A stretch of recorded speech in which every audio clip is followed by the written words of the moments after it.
Kemuliaan Tuhan buat kemuliaan kita buat Tuhan kita di sini. Raja yang agung mulia itu. Terima kasih Tuhan untuk kasih setia. Kita berdoa lebih dahulu. Bapa, kami bersyukur ya Bapa untuk cinta kasih-Mu yang sungguh luar biasa buat kami. Saat ini ya Bapa, kami memberi yang terbaik untuk-Mu.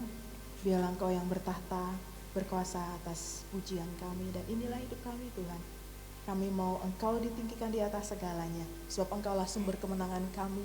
Dan Engkaulah segalanya buat kami. Di dalam nama Tuhan Yesus kami tak berdoa dan mengucap syukur. Haleluya. Amin. Hanya Dialah sumber kemenangan kita, amin. Dan di dalam nama Yesus itulah kemenangan kita terdapat. Haleluya. Haleluya. Terima kasih Tuhan. Karena kami memiliki Engkau yang agung mulia itu. Haleluya. Satu nama yang besar, hanyalah nama-Mu Tuhan. Gunung batu kekuatan, hanyalah nama-Mu Tuhan. Untuk terbatas kuasa-Mu. Yes. Ajaib hebat, Raja berkuasa, Yesus Kristus Tuhan.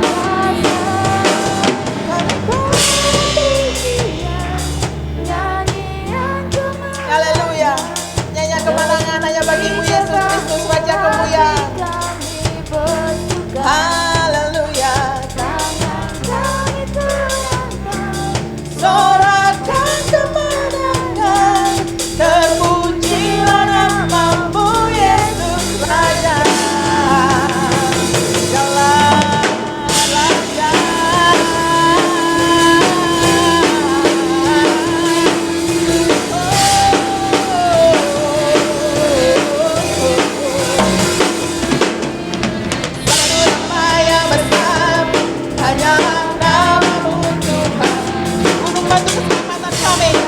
Hanya di dalam-Mu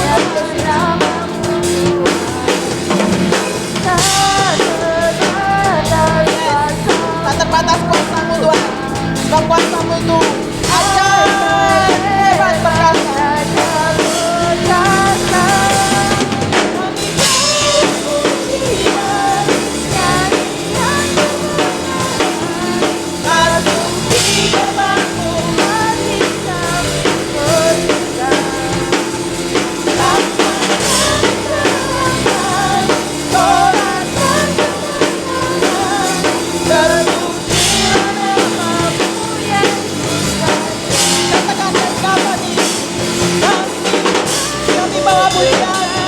Kepada Raja yang Maha Agung Mulia.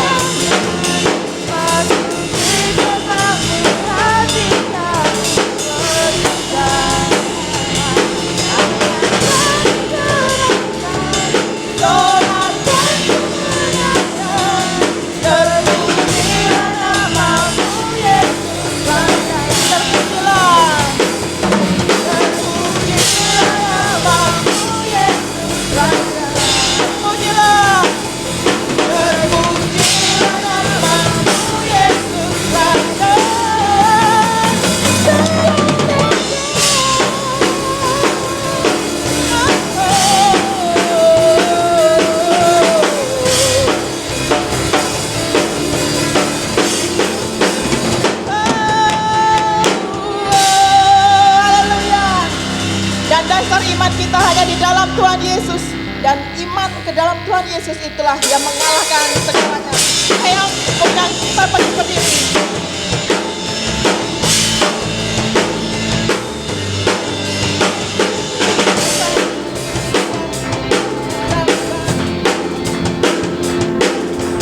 Bukti dari segala yang dahulu.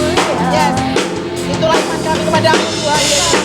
Pastikan terlihat nyata adanya. Oh, bersama Romo.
kesaksian.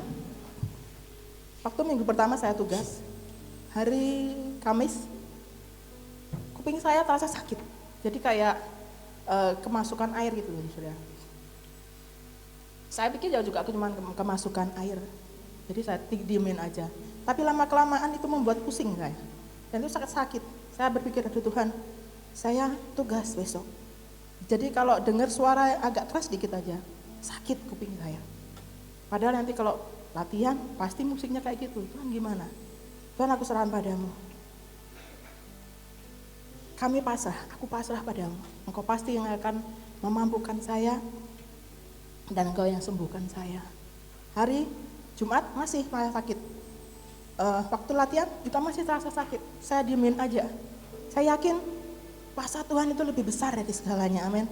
Dan itu terbukti saat hari Sabtu, saat perjamuan suci kudus, saya oleskan. Sudah selesai, sudah mulai berkurang. Hari Minggunya masih sedikit. Dan saya imani pasti hilang dalam nama Tuhan Yesus. Dan itu sangat mempengaruhi. Jadi pusing sini, terus di sini juga sakit. Gitu. Tuhan, saya serahkan padamu Tuhan. Engkau pasti sembuhkan saya. Dan benar, minggu siangnya sudah hilang, saudara. Nggak saya obatin, nggak saya apa-apain, tapi kuasa Tuhan Yesus itu, darah Yesus itu yang menyembuhkan saya. Di sini pembelajaran apa yang saya dapatkan? Saat saya lemah, saat saya nggak berdaya, saat saya nggak tahu harus apa-apa, saya serahkan pada Tuhan Yesus yang memampukan saya. Dan itu membuat saya semakin cinta akan Tuhan Yesus. Dan membuat saya, Tuhan, I love you. Dan saya mau memuliakan Dia seumur hidup saya dan sisa hidup saya. Begitu juga dengan keluarga saya serahkan pada Tuhan. Untuk kemuliaan nama Tuhan saja. Dan saya undang kita pun juga semakin memuliakan Tuhan dengan hidup kita. Amin. Tubuh kita gunakan untuk kemuliaan Tuhan. Haleluya. Kita masuk dalam hadirat Tuhan. Memuliakan Engkau Tuhan, itu yang terlebih indah buat kami Tuhan. Karena inilah tujuan hidup kami, memuliakan nama-Mu atas segalanya. Sebab Engkaulah yang empunya hidup kami. Terima kasih Tuhan Yesus. Terima kasih.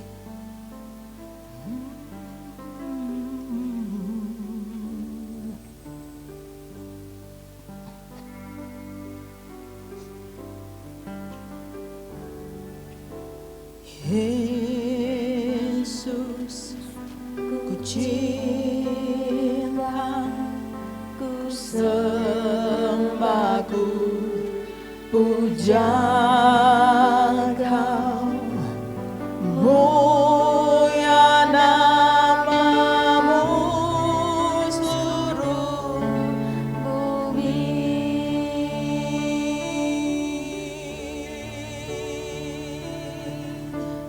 Mulia nama-Mu,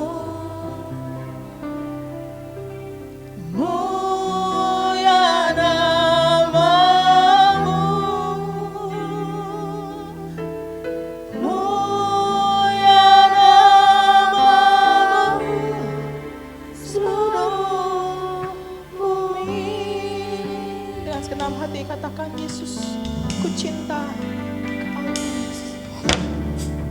Yesus, ku cinta, ku sembah, ku puja Kau, mulia nama-Mu seluruh bumi. Oh, oh, mulia nama-Mu, mulia nama-Mu Tuhan Yesus, mulia nama-Mu. Oh,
Raja di atas segala raja.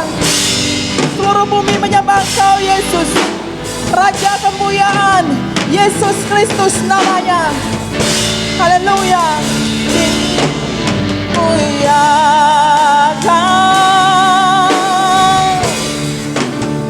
ditinggikan,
Tuhan, Raja kemuliaan, Raja keagungan, Yesus Kristus namanya, Kau yang berkuasa atas segalanya.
Bagi Raja yang agung mulia, Yesus Kristus namanya. Biarlah rohmu mengerti hidup.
Janjimu itu lebih dari segalanya. Janjimu ya dan amin. Sebab Engkau pelindung kami, kekuatan kami. Kepadamu kami berserah. Kita pada masyarakat mana masyarakat. Kita mana masyarakat di mana. Kami bangga memiliki Allah yang Maha Dahsyat, Yesus Kristus Tuhan. Dan tidak ada satu kuasa pun yang merebut kami, karena kami adalah milik-Mu. Saat kami seturut dengan Engkau, dengan firman-Mu, Engkau mengasihi kami Tuhan. Engkau mengasihi kami. Yesus, karya-Mu, karya salib-Mu itu yang menebus kami, yang mengangkat kami. Kami lebih daripada pemenang. Lebih daripada pemenang. Sebab Engkau telah menang terlebih dahulu di atas segalanya. Sungguh kuasa-Mu itu lebih besar dari atas segalanya. Dan kami bersyukur untuk kuasa-Mu itu dahsyat, perkasa Engkau Yesus. Yes.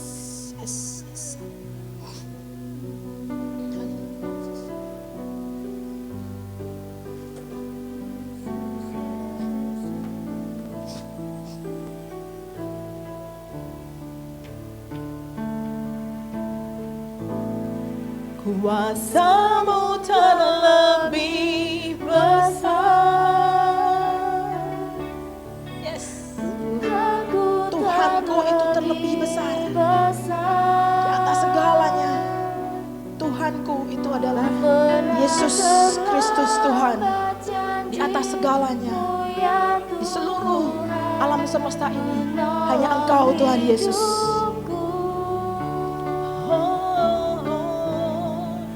Kuasa-Mu terlebih besar. Yes. Tuhanku terlebih besar. Ya, amin. Tak pernah terlambat janji-Mu ya Tuhan. Pulihkan hidupku, haleluya, haleluya. Oh, kuasa-Mu terlebih besar. Waktu saya serahkan pada Bapak Gembala. Tuhanku terlebih besar. Tak pernah terlambat janji-Mu ya Tuhan, menolong hidupku.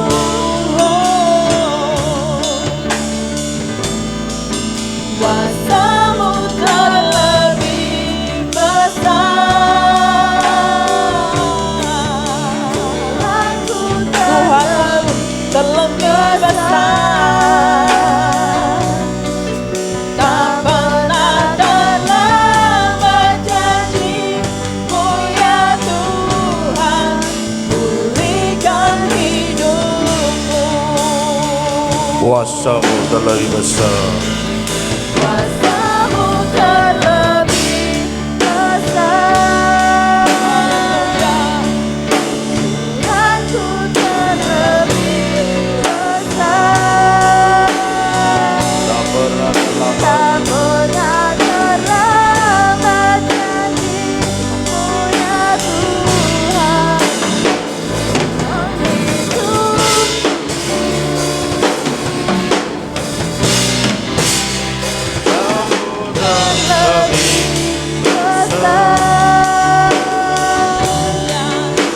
Tuhanku terlebih besar.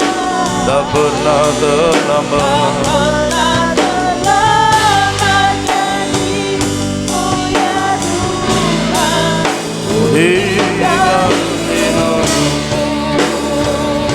Sekali lagi katakan bersama, kuasa-Mu. Kamu terlebih besar. Tuhanku terlebih besar. Tak pernah terlambat janji-Mu ya Tuhan, menolong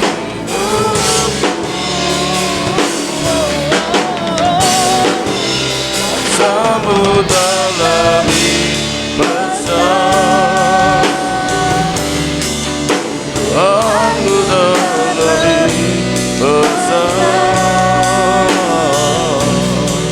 Tak pernah terlambat janji-Mu ya Tuhan. Tak pernah terlambat janji-Mu ya Tuhan. Tak pernah terlambat janji-Mu ya Tuhan. Pulihkan hidupku. Mari sembah Tuhan.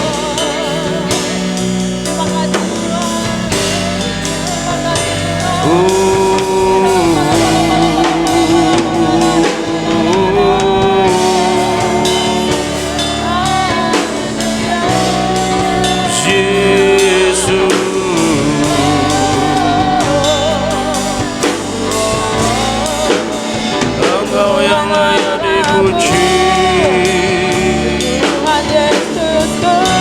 Engkau yang layak disembah,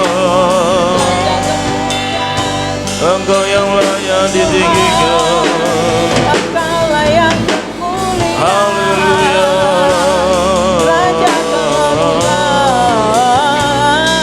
Yesus Tuhan,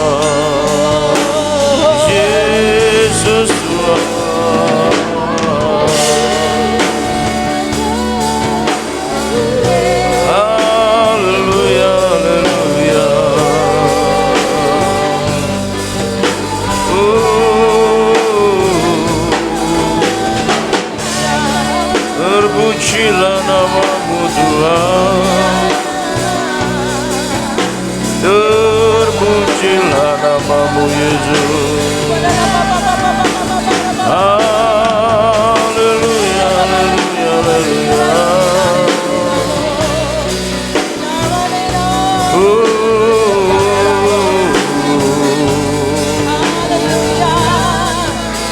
Terpuji namamu ya Tuhan.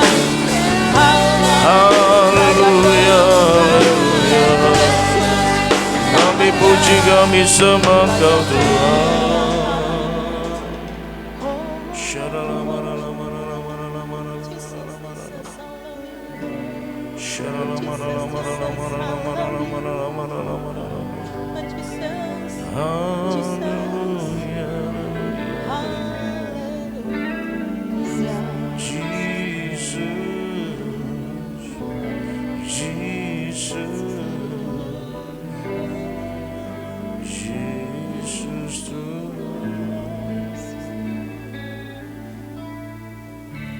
Sungguh kami kagum akan Engkau Tuhan. Kami mengagumi setiap karya-Mu di dalam setiap kehidupan kami. Kami merasakan dan menikmati setiap anugerah dan kemurahan Tuhan di dalam kehidupan kami. Oleh sebab itu Tuhan, kami mengucap syukur. Kami berterima kasih karena hidup kami ada di dalam rencangan-Mu yang terbaik buat kami. Dan tidak ada rencana-Mu, janji-Mu yang gagal atas kami semua. Semuanya pasti jadi dan tergenapi dalam setiap kehidupan kami. Olehnya Tuhan, kami sediakan hidup kami untuk kami boleh belajar menyenangkan hati-Mu, memuliakan nama-Mu, dan kami boleh belajar untuk hidup dalam anugerah dan kemurahan-Mu yang besar dan ajaib bagi kami semua. Olehnya terus Engkau bekerja di tengah-tengah kami dan kuasai roh, jiwa, dan tubuh kami agar setiap kebenaran firman boleh ditabur di setiap hati yang subur, dan kami sediakan hati yang terbaik agar benih firman itu boleh tertanam dalam setiap kehidupan kami, bertumbuh berbuah baik dan lebat, menghasilkan buah-buah kebenaran, buah pelayanan, buah kasih, buah pertobatan, buah roh dalam setiap kehidupan kami, dan nama Tuhan semakin dipermuliakan lewat kehidupan kami, dan semakin banyak jiwa yang boleh kami bawa kepada Kristus. Terima kasih Bapa. Terpujilah namamu Tuhan, kekal selama-lamanya. Kami siap untuk menerima firman-Mu di dalam nama Tuhan Yesus Kristus. Haleluya, kita semua yang siap katakan amin. Silakan duduk Bapak Ibu Saudara kasih Tuhan. Shalom. Puji Tuhan, kesempatan yang indah Bapak Ibu Saudara untuk kita boleh bersama-sama ada pada saat ini, dan kita akan belajar firman Tuhan bersama-sama. Dan seperti tema tahun ini atas kita, yaitu tahun kemenangan. Hari ini kita akan belajar menang atas dosa. Menang atas dosa. Mari kita akan membuka di dalam Kejadian 6 ayat yang kelima. Kejadian 6 ayat yang kelima, dan nanti dilanjut dengan Roma 3 ayat 23. Kejadian 6 ayat yang kelima. Ketika dilihat Tuhan bahwa kejahatan manusia besar di bumi, dan bahwa segala kecenderungan hatinya selalu membuahkan kejahatan semata-mata. Peristiwa ini berlatar belakang pada saat zaman Nuh, bahwa kejahatan itu semakin luar biasa. Dan firman Tuhan telah menegaskan bahwa kecenderungan hati manusia itu selalu mengarah pada dosa, selalu mengarah pada kejahatan. Itu sebuah kecenderungan. Sejak manusia jatuh dalam dosa, kecenderungan hati manusia, kecenderungan hidup manusia itu mengarah pada dosa, mengarah pada pelanggaran-pelanggaran firman, mengarah pada perbuatan-perbuatan yang tidak menyenangkan Tuhan. Olehnya kita harus paham dan mengerti ini, bahwa tidak ada manusia yang terlepas dan terbebas dari dosa. Tidak ada manusia yang kebal dosa. Tidak ada manusia yang tidak pernah berbuat dosa. Setiap manusia itu berbuat dosa. Roma 3 ayat 23 berkata, karena semua orang telah berbuat dosa dan telah kehilangan kemuliaan Allah. Semua orang, tidak ada yang terkecuali. Bayi yang baru lahir pun itu masuk dalam kategori ayat ini. Semua orang telah berbuat dosa, kehilangan kemuliaan Allah. Dosa itu menyebabkan kemuliaan Tuhan hilang daripada hidup manusia. Kalau kita mengingat peristiwa Adam dan Hawa, Bapak Ibu Saudara, waktu di Taman Eden mereka belum jatuh dalam dosa, kemuliaan Tuhan itu menutupi mereka, menutupi ketelanjangan mereka. Sehingga mereka melihat manusia itu, mereka melihat orang lain, mereka melihat lawan jenis itu bukan sebagai makhluk yang makhluk yang menarik secara sensual, bukan. Tetapi benar-benar ini makhluk ciptaan Tuhan. Mereka tidak melihat ketelanjangan itu, walaupun mereka tidak berpakaian. Mengapa? Ada kemuliaan Tuhan. Dari sini pun kita belajar Bapak Ibu Saudara, bahwa setiap orang yang hidup dalam kemuliaan Tuhan tidak akan pernah bisa melihat, bukan tidak akan pernah, maksud saya orang yang penuh dengan kemuliaan Tuhan memandang orang lain itu tidak dalam keberdosaannya. Katakan amin. Katakan amin. Memandang orang lain itu tidak dalam kesalahannya, negatifnya. Kalau orang dipenuhi kemuliaan Tuhan, yang dilihat kepada orang lain itu positifnya, kemuliaan Tuhannya, bukan dosanya, bukan kesalahannya, bukan kejelekannya. Bapak Ibu Saudara paham ini. Tetapi yang menjadi titik berat hari ini kita belajar adalah tentang dosanya. Bahwa setiap manusia yang lahir itu pun sudah berdosa. Kecenderungannya berbuat dosa. Walaupun mungkin dosa secara perilaku mungkin belum ada kalau bayi baru lahir, gitu ya. Tetapi kecenderungan hati manusia sudah berbuat dosa dan dia terlahir dalam keadaan berdosa. Ya, tidak ada yang lahir dalam kemuliaan Tuhan, yang kemudian matanya ditutup dari segala dosa, yang kemudian kehidupannya tertutup dari segala dosa. Tidak ada kecuali Yesus memang. Jadi setiap manusia siapapun lahir sudah dalam keadaan berdosa. Nah, Bapak Ibu Saudara yang dikasihi Tuhan, 1 Yohanes 3 ayat 4. Dosa itu apa? Setiap orang yang berbuat dosa melanggar juga hukum Allah. Sebab dosa ialah pelanggaran hukum Allah. Jadi saya hubungkan dengan yang tadi, kecenderungan hati manusia itu berbuat dosa, semua orang telah kehilangan kemuliaan Allah. Apa artinya itu? Bahwa mereka manusia yang belum ditebus dengan darah anak domba Allah, atau bahkan mereka yang sudah menikmati karya penebusan Kristus, terkadang masih berdosa. Karena dosa itu apa? Pelanggaran hukum Allah, pelanggaran firman Tuhan. Jadi Bapak Ibu Saudara, setiap orang Kristen pun masih bisa punya kecenderungan berdosa.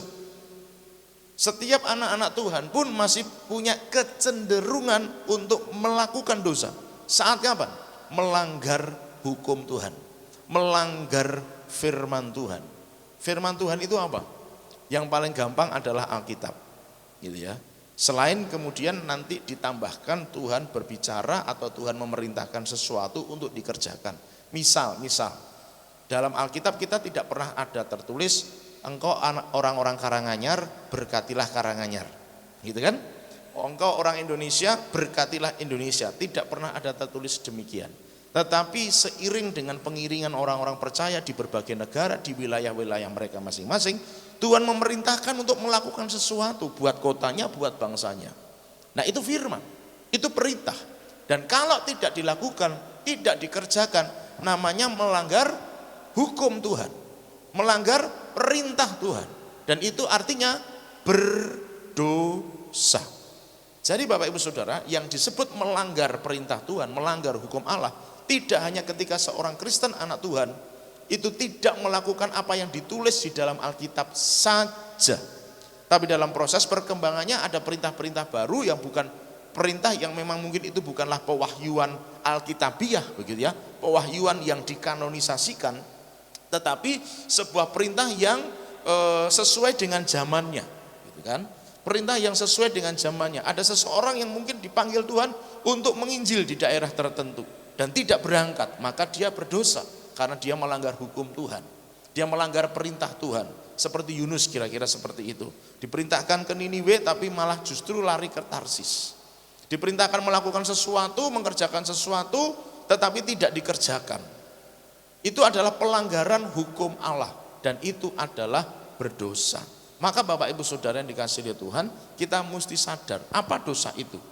Dosa adalah melanggar perintah Tuhan, ketetapan Tuhan, hukum Tuhan. Dan orang Kristen masih bisa cenderung, kecenderungannya bisa saja melanggar hukum Tuhan. Ketika Tuhan perintahkan, yuk engkau yang di Karanganyar, berkati kotamu, lakukan sesuatu begini begitu untuk Karanganyar. Dan ketika kemudian anak Tuhan tidak melakukannya, itu sudah berdosa. Kasih tahu kanan kiri, katakan hati-hati. Nah, mari lanjut Bapak Ibu Saudara, Roma 8 ayat yang ke-7. Roma 8 ayat yang ke-7, sebab keinginan daging adalah perseteruan terhadap Allah, karena ia tidak takluk kepada hukum Allah. Hal ini memang tidak mungkin baginya. Menurut catatan Roma, bahwa orang yang berdosa tidak melakukan hukum Allah, tidak takluk pada hukum Allah, itu dikatakan sebagai seteru. Apa artinya seteru? Berarti musuh. Orang yang berdosa, orang yang melanggar perintah, sengaja tidak sengaja, itu menjadikan dirinya sebagai musuh Tuhan. Yang mengerti katakan, aku bukan musuh Tuhan. Amin. Amin. Tapi berapa banyak enggak sadar kita menjadikan diri kita musuh Tuhan. Saat kapan? Enggak mau lakukan perintah, enggak mau kerjakan. Kalau kita belajar kemarin kepada ketundukan, ketaatan, artinya perintah Tuhan juga bisa bekerja melalui para pemimpin-pemimpin rohani yang dipercayakan. Waktu kita diberikan perintah untuk melakukan sesuatu dan tidak melakukannya, itu hampir sama dengan kita menjadikan diri kita sebagai musuh Tuhan. Bapak Ibu Saudara merenungkannya begini. Kalau itu adalah sebuah perintah, apapun situasi, kondisi dan alasannya, ayo mencoba untuk jangan menyerah pada kondisi dan keadaan. Katakan amin. Perintahnya jelas, aku harus melakukan A, tapi situasinya aku nggak bisa, kondisinya aku nggak bisa, misalnya begitu. Tetapi ini bukan jadi alasan untuk tidak melakukan yang A. Bagaimana caranya supaya semuanya ini bisa tersingkirkan, sehingga apa yang diperintahkan Tuhan untuk melakukan A itu tadi dapat kita lakukan. Apapun alasannya, kalau perintahnya jelas melakukan sesuatu dan tidak melakukannya, itu pelanggaran, itu berdosa. Dosa menjadikan diri kita musuh Tuhan. Maka berapa banyak orang percaya hidupnya gak bisa sukses, gak bisa maju, gak bisa berhasil, karena banyak pelanggaran-pelanggaran, banyak hukum-hukum yang tidak dikerjakan. Dan artinya dia menjadikan dirinya musuh Tuhan. Adakah musuh Tuhan yang bisa hidupnya diberkati? Jelas tidak mungkin. Wong musuh kok saudara. Orang yang berdosa dikatakan oleh firman Tuhan mendapatkan hukuman dari Tuhan, kecuali memang dalam pengampunan Tuhan. Orang datang minta ampun, Tuhan mengampuni. Tapi sementara orang menjadikan dirinya musuh Tuhan, itu pasti akan ada selalu di dalam bayang-bayang kutuk. Maka hidupnya enggak berhasil, hidupnya susah, hidupnya enggak diberkati, enggak ada blessing. Kalau saya ngomong kemarin, berkat tidak hanya bicara soal materi kan, tapi hidupnya kok rekoso gitu loh saudara. Karena apa? Dia menjadikan dirinya musuh Tuhan. Bukan berarti bahwa mereka yang menderita itu adalah pasti berdosa. Tetapi mari kita mulai memeriksa kedalaman hidup kita. Mungkinkah ketika aku ngalami banyak hal yang di luar dari berkat, di luar dari blessing, kemungkinan ada dosa enggak di dalam hidupku. Ada banyak hal-hal yang mungkin Tuhan perintahkan. Seperti yang Yesus pernah katakan kepada seorang anak muda, Tuhan yang baik, guru yang baik, gimana caranya aku bisa dapat hidup yang kekal? Jangan membunuh, jangan mencuri, jangan berzina, taati orang tuamu dan seterusnya. Orang muda itu jawab apa saudara? Semua itu sudah aku lakukan sejak dari masa kecil. Ada orang yang sehebat itu pada zaman Yesus. Ada orang yang hebat seperti itu. Semua hukum, tidak cacat, tidak celah, dilakukan semuanya. Yesus cuma ngomong satu lagi, satu kekuranganmu. Itu enggak tertulis dalam hukum Taurat. Tapi Tuhan ngomong itu sebagai hukum dan ketetapan. Satu kekuranganmu, jual hartamu, bagikan sama orang miskin. Waktu orang muda kaya ini dengar, dia meninggalkan Yesus dengan apa kata firman? Berat hati, karena terlalu banyak hartanya. Alkitab gak ngajari kita untuk hidup miskin, tapi Alkitab ngajari kita untuk berkemurahan hati. Katakan amin. Katakan amin. Berkemurahan hati. Lihat orang susah, kasih. Lihat orang butuh pertolongan, kasih pertolongan. Lihat orang butuh makan, kasih makan. Lihat orang butuh tumpangan, kasih tumpangan.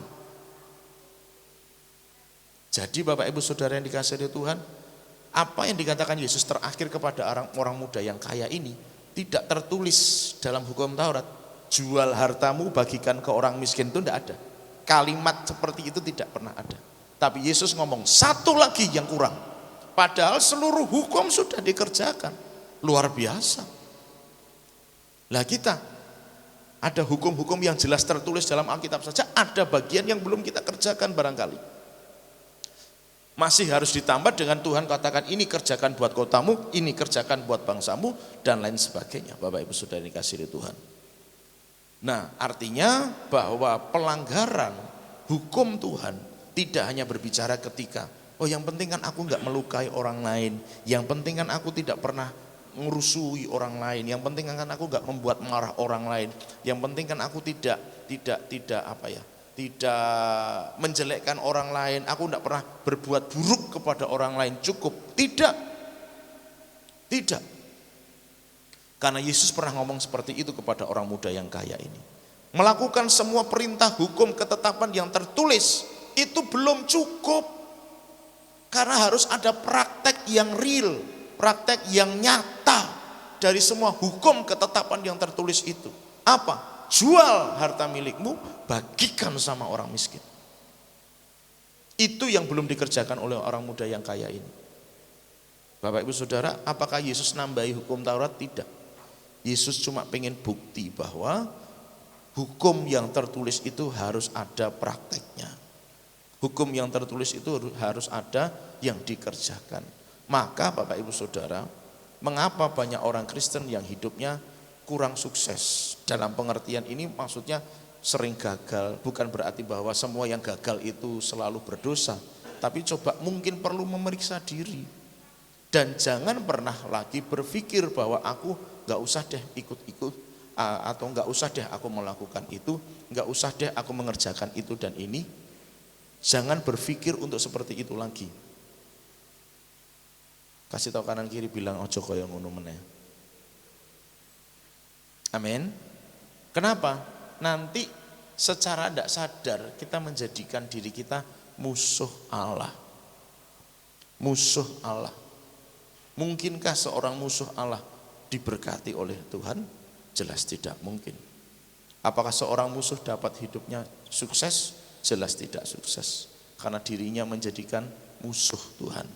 Nah, olehnya Bapak Ibu Saudara yang dikasihi Tuhan, Efesus 2 ayat 16, mari kita lihat. Dan untuk memperdamaikan keduanya dalam satu tubuh dengan Allah oleh salib, dengan melenyapkan perseteruan pada salib itu. Tadi orang yang melanggar hukum, orang yang berdosa menjadikan dirinya seteru, musuh Tuhan. Nah, dalam kematian Yesus di kayu salib, seteru itu, perseteruan itu telah dilenyapkan. Katakan sama-sama, dilenyapkan. Maka Bapak Ibu Saudara, bahasa sederhananya, ketika Yesus mati di kayu salib, dosa, perseteruan itu sudah dilenyapkan. Maka setiap mereka yang percaya pada Yesus semestinya tidak lagi menjadikan dirinya musuh Tuhan, katakan amin. Tetapi sahabat, tetapi teman, tetapi anak Allah. Kenapa? Karena seteru itu sudah dipaku di kayu salib. Nah, sekarang pertanyaannya adalah, apakah setelah menerima karya kematian Yesus di kayu salib masih melanggar firman atau tidak? Dalam bahasa ini semestinya begini, pemahamannya begini. Orang yang terima karya Yesus di kayu salib, terima karya Yesus dalam kematiannya di kayu salib, semestinya enggak lagi melanggar perintah. Berarti kalau kita belajar kembali kemarin tentang ketaatan, berarti hidup orang yang di dalam Yesus harusnya hidup dalam ketaatan. Katakan ketaatan. Tidak lagi melanggar hukum-hukum yang Tuhan berikan. Maka jadi aneh tiap bulan terima karya pengorbanan Yesus, profetik maksudnya begitu kan. Kematian Yesus melalui perjamuan kudus. Tiap bulan menikmati itu, tiap bulan dikasih tahu itu, tiap bulan memperingati itu. Tapi hidupnya kok masih berani melanggar perintah Tuhan, berani melanggar firman Tuhan, itu aneh. Kasih tahu kanan kiri, kita bukan orang aneh. Amin. Yang menikmati karya pengorbanan Yesus Kristus di kayu salib. Tiap bulannya kita diingatkan melalui perjamuan kudus. Dan karya itu masih terus berlangsung secara profetik melalui perjamuan kudus itu juga. Tapi aneh setelah terima perjamuan kudus masih enggak melakukan perintah. Masih hidup dalam dosa, masih hidup dalam pelanggaran. Berarti masih ada orang Kristen, ya kalau disebut enggak sengaja sih sebenarnya enggak mungkin. Tapi nek dikatakan sengaja, kok saja menghakimi gitu kan. Tapi faktanya ngerti nih, hidupku sudah ditebus dengan darah Yesus, tapi tetap gak mau melakukan firman, tetap gak mau melakukan perintah Tuhan. Sadar dia, aku sudah ditebus, sadar dia, aku masih belum melakukan perintah, tapi gak segera bertobat, berbalik dari jalannya yang jahat dan melakukan perintah Tuhan. Kan aneh. Kalau itu gak disebut sengaja, apa Bapak Ibu Saudara sebutan yang tepat? Silakan kasih nama yang sesuai dengan yang Bapak Ibu Saudara pikirkan. Tapi buat saya bahasanya sengaja itu kalau gitu. Wong ngerti kok gitu kan Saudara. Ngerti aku sudah ditebus dengan darah Yesus. Ngerti bahwa ini perintah yang harus aku lakukan, tapi tidak dilakukan. Sengaja dong menjadikan dirinya musuh Tuhan. Jadi artinya sengaja hidupnya tidak pengen diberkati. Wah, aku yang gak mungkin Thomas gak kepengen diberkati, gak mungkin Mas aku berani jadi musuh Tuhan, tapi tidak kerjakan firman loh, tapi tidak lakukan firman loh, maka itu sama dengan sengaja menjadikan dirinya musuh Tuhan. Olehnya Bapak Ibu Saudara yang dikasihi Tuhan, mari sama-sama kita sadar, ini waktunya kita lakukan semua perintah Tuhan. Katakan amin. Lakukan semua ketetapan Tuhan, katakan amin. Lakukan semua kehendak Tuhan, katakan amin. Jangan lagi tidak melakukannya. Apapun itu, sekecil apapun, sesederhana seperti yang berulang kali saya katakan.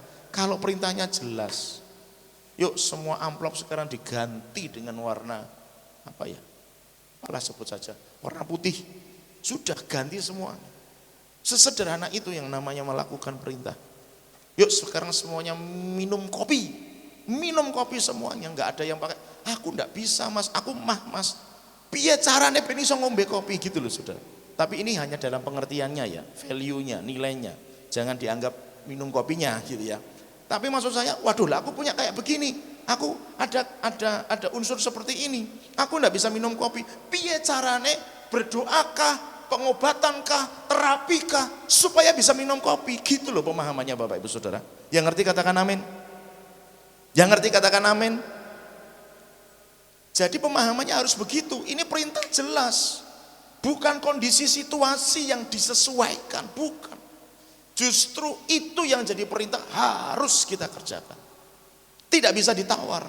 Kalau tidak kepingin menjadikan dirinya sebagai musuh Tuhan. Kecuali seperti yang tadi saya katakan.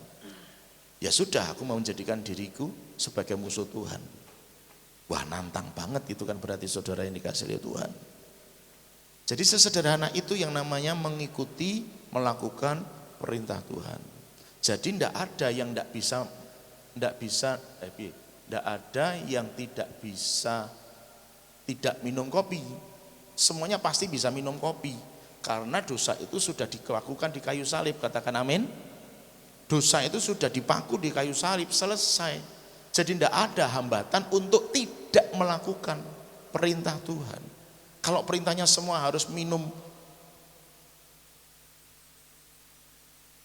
apa tadi? Kopi, ya sudah, semua kerjakan, selesai. Sesederhana itu. Secara nilai, secara prinsip, walau untuk minum kopi itu kan harus ke toko beli kopinya, gitu kan saudara. Harus ngerebus air untuk ngecom atau bikin kopinya, kalau pakai air dingin kan nggak jadi gitu toh. Harus pakai gula kalau pengen yang manis gitu toh. Atau yang mungkin gulanya bukan gula pasir tapi gula jagung misalnya, kan harus cari juga. Walau untuk mencapai segelas kopi itu perlu ada banyak hal yang dikerjakan. Tapi secara prinsip aku harus minum kopi gitu loh Bapak Ibu Saudara. Ini dalam penggambaran. Yang mengerti katakan amin. Jadi kalau sudah ada satu perintah, apapun yang harus kita lakukan, kerjakan demi melakukan perintah itu. Harus. Piye caranya enggak ngerti. Pokoknya kita harus berusaha, berjuang. Kan ya ngerti situasi kondisi kita masing-masing, kan ya kita masing-masing. Enggak ada alasan. Saya dulu waktu Ocha masih kecil, sekarang masih kecil tapi tinggi, maksudnya begitu ya. Kecil badannya, enggak masih bayi. Ada banyak orang berkata, wah mesake no, bayae tekan ngendi-endi kok dijak dolan. Bukan dolan sih sebenarnya ya. Ada urusan yang harus dikerjakan. Ya karena anak baru satu dan masih kecil, enggak mungkin ditinggalkan saudara. Ya carane bukan mengurangi kegiatannya kalau itu sebuah perintah Tuhan. Anake sing digawa, carane piye? Lebokke jaket. Nyepeda motor udan panas lebokke jaket. Tidak ada alasan untuk tidak melakukan perintah Tuhan. Yang mengerti katakan amin. Ayo semuanya kita belajar lakukan perintah Tuhan. Amin. Amin. Semua kita. Yuk, jangan ada alasan lagi untuk tidak melakukannya. Harus diperjuangkan. Piye carane? Ibu gembala itu dulu paling tidak bisa puasa. Kalau puasa cenut-cenut, pusing. Sampai punya semacam penyakit, tidak tahu penyakitnya apa. Kalau sudah dingin kakinya itu kayak menjalar, seret, terus kepala cokot-cokot. Saking sakitnya itu seringkali jedot ke kepala ke benda yang keras supaya ngilangin rasa sakit. Sampai suatu ketika digerakkan untuk puasa. Paksa puasa, tapi jadi sembuh malahan. Kasih tahu kanan kiri, kudu kaya ngono kuwi. Amin, amin, amin. Kecuali sekali lagi mau menjadikan diri kita musuh Tuhan, yaitu pilihan. Tapi saya berharap kita tidak lagi seperti itu. Namanya tahun kemenangan, harus bisa menang dari dosa. Katakan sama-sama, menang dari dosa. Amin. Supaya apa yang kita kerjakan dijadikan Tuhan berhasil. Engkau akan menjadi seperti pohon yang ditanam di tepi aliran air, yang merambatkan akarnya ke tepi batang air, yang tidak mengalami datangnya panas terik, yang tetap hijau daunnya, yang tidak akan layu. Dan apa saja yang kau perbuat dijadikan Tuhan berhasil. Amin. Itu bisa terjadi bila kita tidak posisi musuh Tuhan, tapi sahabat Tuhan. Nah dosa itu sudah dihapuskan, dosa itu sudah dihilangkan, dosa itu sudah dihardik dari hidup kita. Tinggal bagaimana kita menjaga hidup kita tidak berbuat dosa lagi. Nah Bapak Ibu Saudara, saya ingin mengajak kita melihat 1 Yohanes 3 ayat 6 nanti sampai lompat-lompat ya ayatnya sampai 10. 1 Yohanes 3 ayat 6 dan 7. Karena itu setiap orang yang tetap berada di dalam Dia, tetap berada dalam Yesus, tidak berbuat dosa lagi. Setiap orang yang tetap berbuat dosa tidak melihat dan tidak mengenal Dia. Ngeri enggak saudara bahasa Alkitab? Tuhan itu penuh kasih, katakan amin. Tuhan itu penuh pengampunan, katakan amin. Tapi soal dosa dia juga enggak kompromi. Kalau orang itu tidak melakukan perintah Tuhan, artinya tetap berada di dalam dosa. Dan itu kata firman sama dengan orang itu tidak melihat Tuhan, tidak mengenal Tuhan. Bahasanya orang Kalisoro, horok toh. Bayangkan, Kristen berapa tahun ke gereja berapa kali, ribuan kali, jutaan kali. Tapi Alkitab menyebut dia sebagai tidak mengenal Dia. Karena apa? Tetap di dalam dosa. Sudah diingatkan, dikasih tahu, jangan lakukan. Ayo berubah, ayo berbalik, ayo bertobat, tapi belum mau. Itu sama dengan tidak melihat dan tidak mengenal. Wow, ngeri Bapak Ibu Saudara. Ada orang Kristen tapi tidak tahu Tuhan Yesusnya siapa. Tuhan Yesusnya siapa? Tuhannya siapa? Kristen dia, tapi tidak mengenal. Ngeri loh saudara. 7, anak-anakku janganlah membiarkan seorang pun menyesatkan kamu. Barang siapa yang berbuat kebenaran adalah benar. Tidak ada kebenaran itu yang dipolitisir. Atau dosa yang dipolitisir, itu tidak ada. Dosa yang baik gitu kan saudara.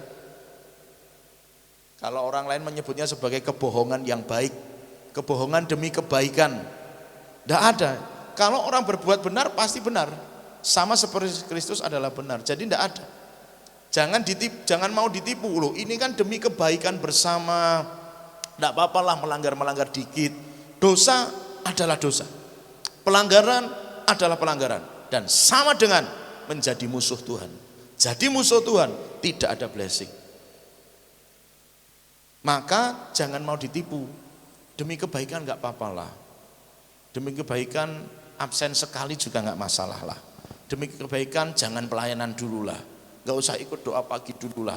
Nggak usah doa malam lah dulu lah. Nggak apa-apa demi kebaikan. Jangan mau ditipu. Kasih tahu kanan kiri, jangan mau ditipu. Lanjut ayat 8. Barang siapa yang tetap berbuat dosa, perhatikan. Keras loh firman. Barang siapa tetap berbuat dosa berasal dari iblis. Coba lihat wajah kanan kiri saudara. Wajah kemuliaan atau wajah kusem. Barang siapa tetap berbuat dosa berasal dari iblis. Maaf. Kalau saya boleh mengatakan berdasarkan ayat ini, di gereja masih banyak setannya. Setan yang hidup dalam pribadi-pribadi orang percaya yang belum mau meninggalkan dosa. Ngeri enggak saudara? Ngeri enggak saudara? Mengerikan. Sebab iblis berbuat dosa dari mulanya. Untuk inilah anak Allah menyatakan dirinya, supaya ia membinasakan perbuatan-perbuatan iblis itu. Di kayu salib Tuhan sudah memakukan dosa. Maka perbuatan iblis otomatis hilang dari kehidupan orang yang menerima karya kematian Yesus di kayu salib. Yang paham katakan amin. Jadi semestinya perbuatan iblis sudah tidak ada. Jadinya perbuatan malaikat semua. Semestinya. Tapi kan ada beberapa orang percaya yang membiarkan dirinya tertipu. Kenapa saya katakan membiarkan dirinya tertipu? Sudah ngerti salah, ngerti tidak bagus, itu nanti kalau dikerjakan namanya melanggar perintah, tetap dikerjakan. Nah ini yang berbahaya. 9. Setiap orang yang lahir dari Allah tidak berbuat dosa lagi. Katakan sama-sama, tidak berbuat dosa lagi. Sebab benih ilahi tetap ada di dalam dia, dan ia tidak dapat berbuat dosa karena ia lahir dari Allah. Sesungguhnya sebuah kebenaran telah tertulis. Orang yang lahirnya dari Allah tidak dapat berbuat dosa lagi. Hebat loh ya sebenarnya karya Yesus di kayu salib. Makanya saya pakai istilah sengaja. Kenapa? Karena orang yang dari lahir Allah semestinya enggak berbuat dosa, bahkan tidak dapat berbuat dosa. Karena benih ilahi ada di dalam dirinya.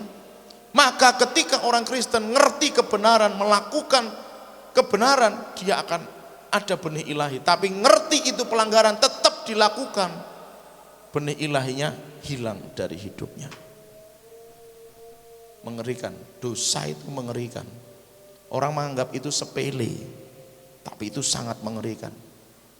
Jadi dulu saya sudah pernah ngomong, cuma nggak enak tahu saudara, bahasanya kan jelas. Sekarang saudara ngerti kenapa bahasa saya keras begitu. Kamu anak setan atau kamu anak Tuhan? Halo, ya kan? Kalau kamu anak Tuhan, kamu mestinya nggak boleh melakukan dosa. Kamu sudah diingatkan, kamu sudah dielekkan, stop, berhenti, jangan berbuat dosa. Tapi kamu masih nekat. Maka itu sama saja kamu menyebut dirimu anak setan kamu. bukan anak Tuhan. Kok kejam? Bukan kejam. Ini bicara kebenaran Bapak Ibu Saudara. Kok sadis? Bukan sadis. Tinggal bagaimana orang dewasa menanggapinya atau tidak. Kalau dia ngerti kebenaran ini, kalau aku masih melakukan dosa, aku anak iblis loh. Berasal dari iblis loh. Firman yang ngomong begitu. Masa kita mau nggak percaya firman? Masa kita mau hapus ayat ini hanya karena kita merasa kata-katanya terlalu kasar? Bapak Ibu Saudara, mari hati-hati dengan semua itu. Lanjut ayat 10. Inilah tandanya anak-anak Allah dan anak-anak iblis. Tandanya ya. Jadi jelas, kalau enggak A ya B. Itu saja kata firman. Kalau enggak anak Allah berarti anak setan. Itu aja kata firman Tuhan. Setiap orang yang tidak berbuat kebenaran itu tidak berasal dari Allah. Demikian juga barang siapa yang tidak mengasihi saudaranya. Nah, saya pakai istilah lain dulu. Bagi mereka yang masih mungkin hidup dalam kepahitan, itu sama dengan tidak mengasihi saudaranya. Dan maafkan, berdasarkan firman Tuhan, saya ngotakan, orang yang belum bisa ngampuni, berarti dia masih jadi anak setan, bukan anak Tuhan. Ini yang ngomong firman Alkitab, bukan saya. Jadi kalau saya ngomong, kamu anak setan atau anak Tuhan, itu bukan, wah Pak Erik ngomongnya terlalu kejam. Pilihan tinggal dua, ini yang mencirikan, dia anak Tuhan atau anak setan. Kalau bukan anak Tuhan, berarti dia anak siapa dong? Sudah tahu jawabannya Bapak Ibu Saudara. Ya kan? Jadi banyak enggak orang, jangan ngomong banyak ya, ada enggak orang Kristen yang anak setan? Ada. Saat kapan? Orang Kristen itu masih hidup di dalam dosanya. Sudah diingatkan kebenaran, tapi tidak segera menjalankan kebenaran. Maka itu artinya dia kan sudah ngerti, dikasih tahu kok gitu kan. Dia ngerti, tapi tidak dilakukan, belum dilakukan. Maka itu menjadikan dirinya sebagai anak setan, bukan anak Tuhan. Ironis enggak? Dia di dalam gereja nyanyinya aku sembah kau Tuhan. Nyanyinya aku mengasihi engkau Yesus. Tapi hati masih pahit, belum bisa lepas pengampunan. Anak setan atau anak Tuhan? Bapak Ibu Saudara, hati-hati dengan dosa itu. Karena Alkitab memberikan ketegasan jelas. Inilah tandanya antara anak Tuhan dan anak setan. Yaitu yang melanggar perintah itu anak setan. Tapi yang melakukan perintah itu anak Tuhan. Selesai. Bukan berarti bahwa Tuhan tidak penuh dengan pengampunan. Jangan keliru, jangan salah. Tapi Tuhan tidak kompromi dengan dosa. Itu Bapak Ibu Saudara. Tuhan mengampuni, Tuhan maha mengerti, katakan amin. Tuhan tahu segala kondisi, situasi, keadaan kita. Tuhan tahu. Tapi bukan berarti kemudian dia kompromi dengan dosa. Tidak, itulah sebabnya firman berkata, yang tidak berbuat kebenaran tidak berasal dari Allah. Semua yang melanggar perintah Tuhan, semua yang berdosa bukan dari Tuhan. Itu jelas. Maka Bapak Ibu Saudara, yuk kita sama-sama mulai mengerti, belajar mengerti. Tuhan sudah memberikan anugerah buat kita semua. Dosa itu sudah dipakukan di kayu salib. Semestinya kita tidak dapat berbuat dosa karena ada benih ilahinya. Tapi yang namanya setan memang sengaja nipu supaya kita jatuh bangun dalam dosa. Atau jatuh dalam dosa dan tinggal di dalamnya. Jatuh bangun itu masih enak gitu kan, karena terakhirnya pasti bangun. Jatuh bangun gitu kan, kecuali jatuh bangun jatuh. Nah itu berarti endingnya jatuh gitu kan. Tapi kalau namanya jatuh bangun masih bagus, endingnya bangun. Tapi jatuh dan tinggal di dalamnya, itu kan berarti menjadikan dirinya sebagai musuh Tuhan. Tidak ada berkat. Tetapi bersyukur Yesus sudah mati di kayu salib, menanggung semua dosa kita. Katakan amin. Menghapuskan perseteruan dengan Allah itu, karena pengampunannya besar atas kita. Olehnya jaga hidup kita masing-masing supaya tetap ada dalam anugerah pengampunan itu. Katakan amin. Artinya apa? Yuk belajar lakukan firman. Mulai dari sekarang, mari ketika kita ada perintah Tuhan, ada petunjuk Tuhan, ada peringatan dari Tuhan, ayo lakukan dengan setia, ayo lakukan dengan sungguh-sungguh, ayo lakukan sesuai dengan hukum yang sudah ditetapkan. Mari kita kerjakan Bapak Ibu Saudara. Amin. Mari kita lakukan saja. Ya, lakukan saja. Supaya apa? Supaya ada berkat Tuhan turun buat kita. Karena kita sudah menang dari dosa. Amin. Mari kita sama-sama datang kepada Tuhan.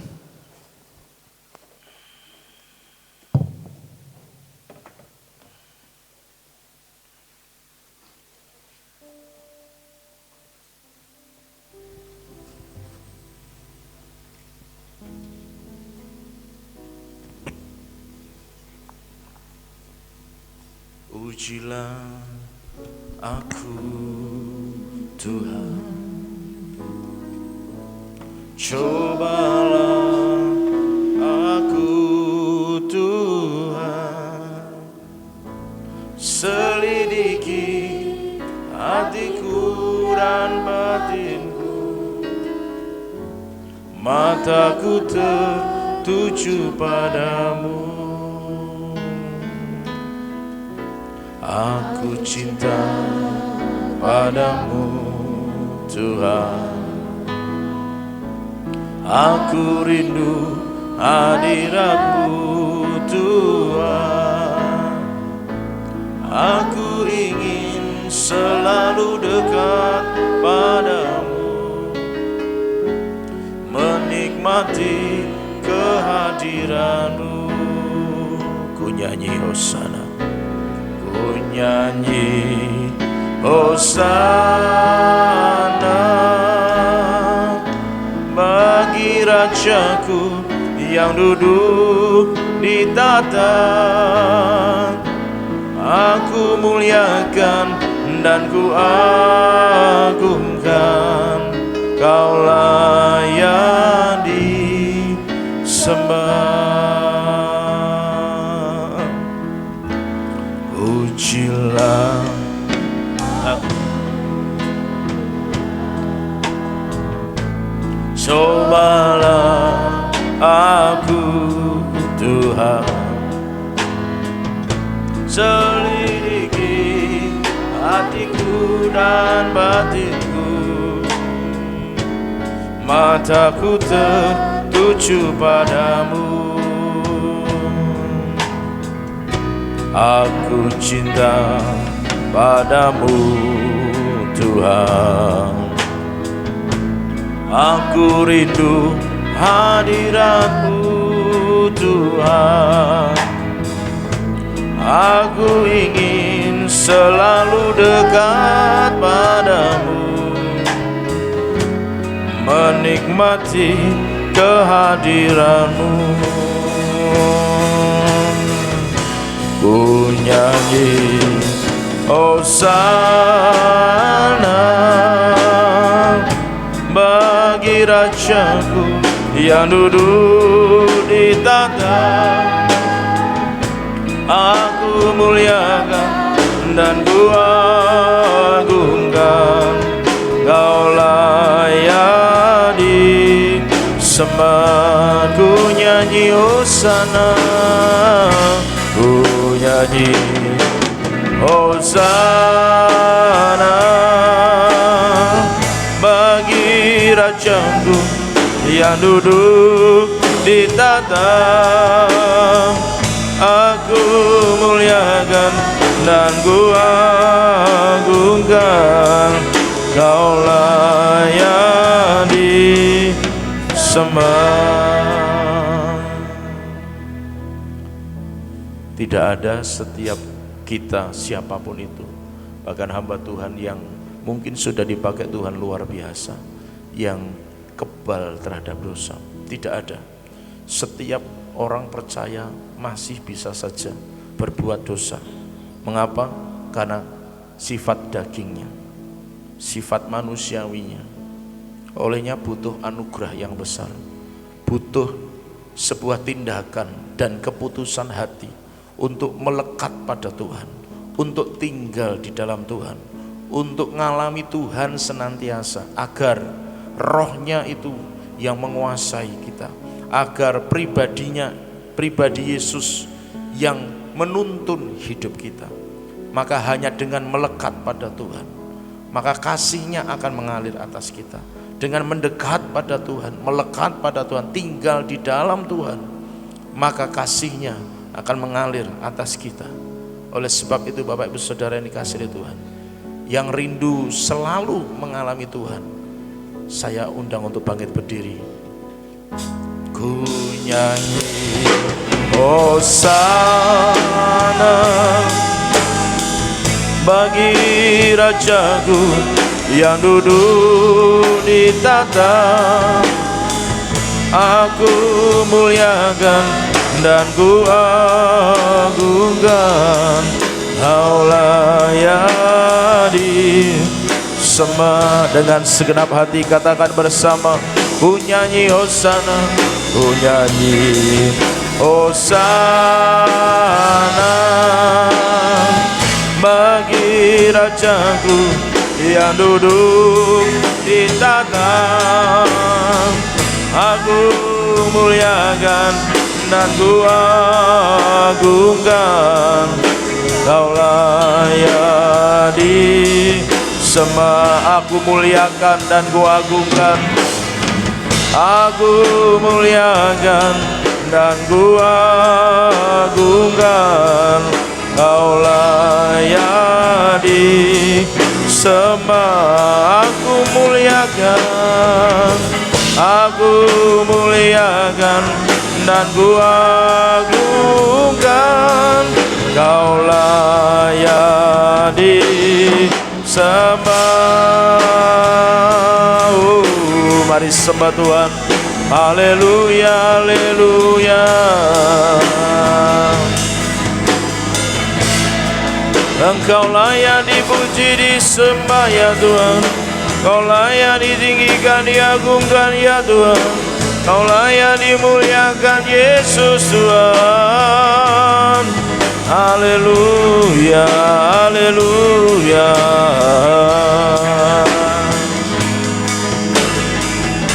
Terpujilah nama-Mu ya Tuhan.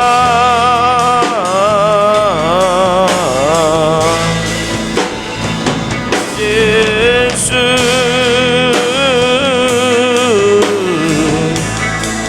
haleluya.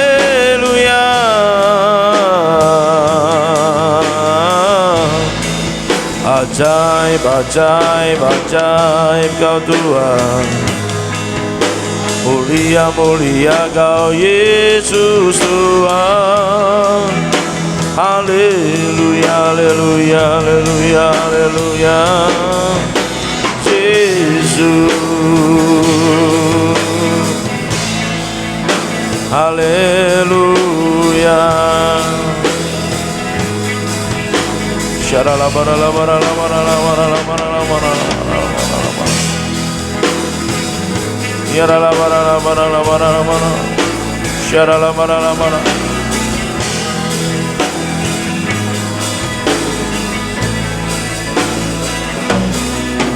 Yarala barala barala barala barala barala barala barala barala.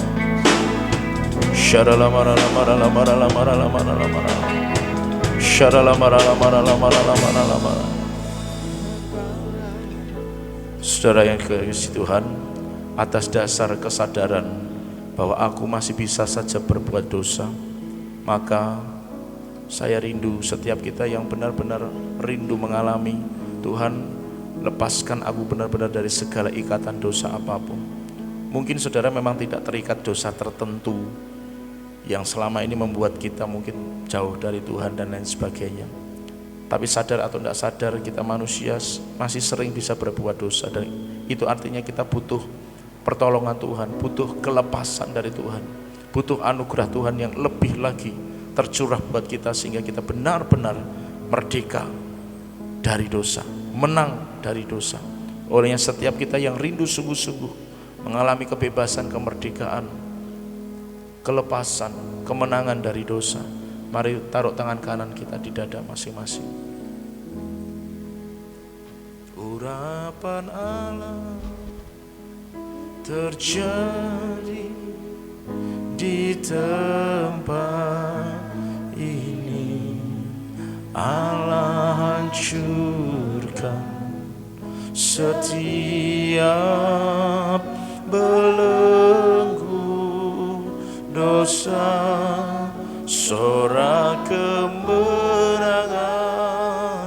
terdengar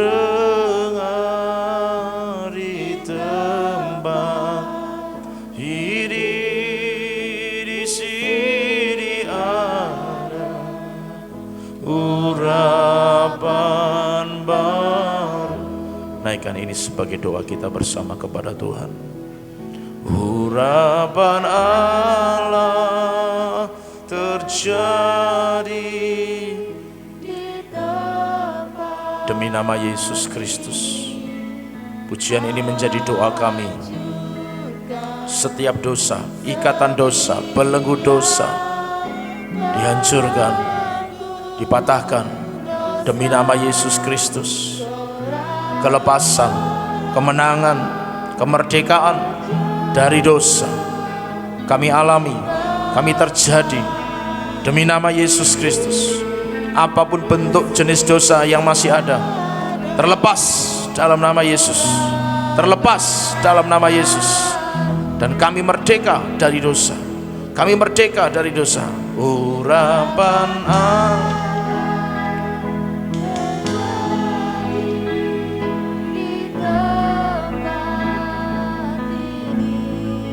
Allah hancurkan setiap belenggu dosa, sorak kemenangan terdengar di tempat ini. Di sini ada urapan baru. Lebih sungguh lagi katakan dengan iman. Urapan terjadi, urapan turun, turun, urapan mengalir atas kami semua dalam nama Yesus. Urapan mengalir, turun atas kami semua. Kelepasan dari dosa terjadi, kelepasan dari dosa terjadi demi nama Yesus, demi nama Yesus.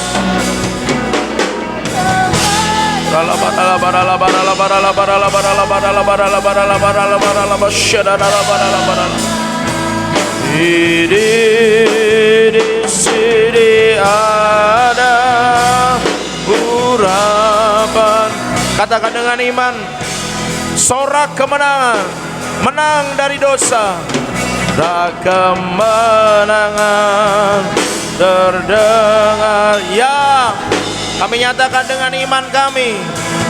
Kami menang, kami menang, kami menang. Dan sorak kemenangan terjadi. Tidak ada lagi dosa yang mengikat. Sorak kemenangan. Sorak kemenangan terdengar di tempat ini. Di sini ada urapan baru.